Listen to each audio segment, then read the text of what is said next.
Raġel ta' 55 sena resident il-Melliħa tilef ħajtu fil-bajja tal-Adira wara li sapruħu f'diffikultà waqt li kien qed jom.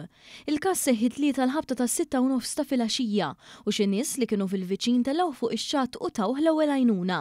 Il-vittma komplejnat tal-għajnuna minn tim mediku li wasal fuq il-post u tieħed l-isptar Mater Dei b'ambulanza. Minkejja dan ġie ċertifikat mejjed ftit tal-ħin wara. Il-Maġistrat Joe Mifsud ġie infurmat bil-każ u ħatar inkjesta.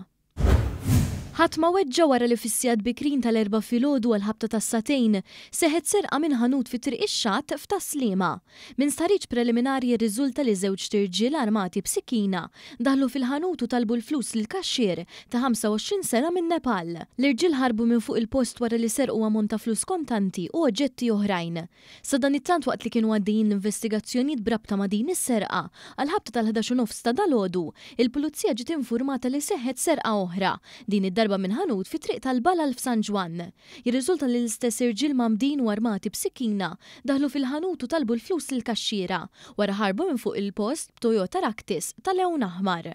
Ftit mumenti wara s-serqa waqt li l-pulizija kienet tagħmel tfittxijiet tal-imsemmija vettura, in-nutawa tinstaq fil-Ħamrun. Din twaqfet fejn ix-xufier Malti ta' 42 sena u residenti bir-Żebbuġa ġie arrestat.